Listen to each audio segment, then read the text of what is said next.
Большинство детей на вопрос «Кем будешь?» с гордостью отвечали летчиком.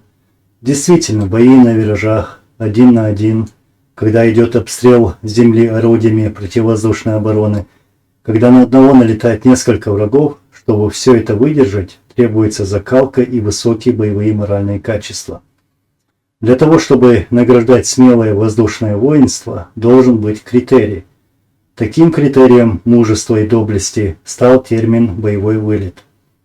Именно количество боевых вылетов являлось основой для награждения летчиков в частях штурмовой и бомбардировочной авиации.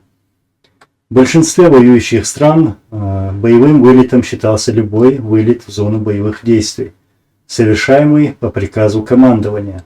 Однако в истребительной авиации ВВС Советского Союза с середины 1942 года применялось иное определение. Считать боевым вылетом для истребителей только такой вылет, при котором истребители имели встречу с воздушным противником и вели с ним воздушный бой, а при выполнении задачи по прикрытию штурмовиков и бомбардировщиков считать боевым вылетом для истребителей только такой вылет, при котором штурмовики и бомбардировщики при выполнении боевой задачи не имели потерь от атак истребителей противника.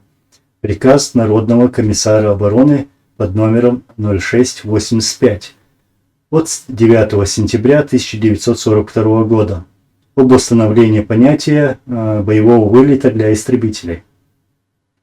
Для бомбардировщиков и штурмовиков ВВС Советского Союза боевой вылет засчитывался лишь при подтверждении его результата фотосъемкой. В авиации стран антигитлеровской коалиции количество обязательных боевых вылетов было ограниченным. Например, для бомбардировщиков RAF Royal Air Force обязательными были 30 боевых вылетов, после чего военнослужащий получал статус ветерана войны и право уйти в запас. Подобный порядок был принят и в ВВС США. В ВВС Советского Союза и в немецком Люфтваффе предел количества боевых вылетов отсутствовал, что приводило к определенным психологическим проблемам, так как отдых был возможен только в госпитале. Из воспоминаний ветерана-штурмовика Хухрикова. Мы попали в 566-й штурмовой авиационный полк. Воевал он здесь под Москвой. Все до одного погибли. Остался с 1941 года только Афоня Мачный, и тот с ума сошел после полсотни вылетов. Эти пояснения были необходимы, а теперь перейдем к нашей теме. Российско-чеченская война. У двух воюющих сторон графа военно-воздушные силы попросту нет. Она отсутствует у обеих сторон.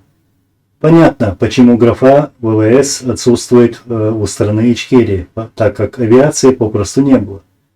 Однако у российской стороны я нашел боевые вылеты, нашел количество бомб и ракет, сброшенных на территорию Ичкерии. Я нашел уничтоженные села, целые городские кварталы, выведенные под ноль, тоже военно-воздушными силами Российской Федерации. Нашел 9 военных аэродромов, нашел свыше 700 самолетов, которые совершали убийства граждан Чеченской Республики Ичкерия.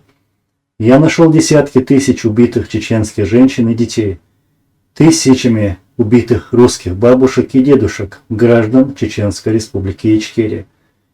И убиты они военно-воздушными силами Российской Федерации по приказу Ельцина и Путина.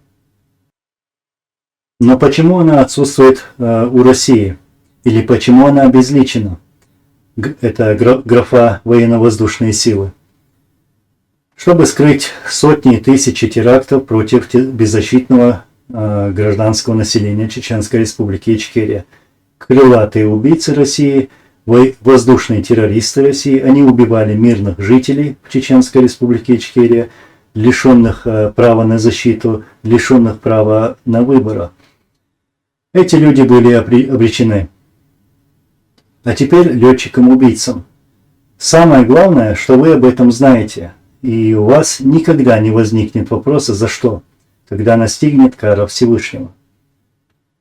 Завершая, хочу сказать несколько слов россиянам. Если у вас по соседству проживает летчик, Если вы увидите на улице человека в форме летчика или увидите, как награждают таких, то помните, это убийцы, это палачи. Продавец московского ларька на Арбате имел больше риска быть убитым, чем ваши летчики-палачи в небе над Ичкерией.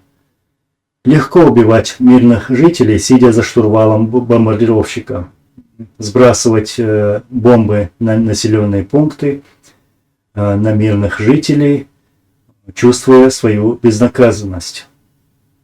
Потом эти российские убийцы вошли в азарт, так как никто не спросил у них за эти преступления. Не посмели. Так называемое мировое сообщество.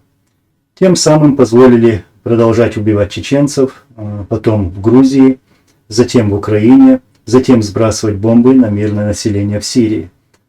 И вопрос, кто станет жертвой и кого они станут убивать завтра?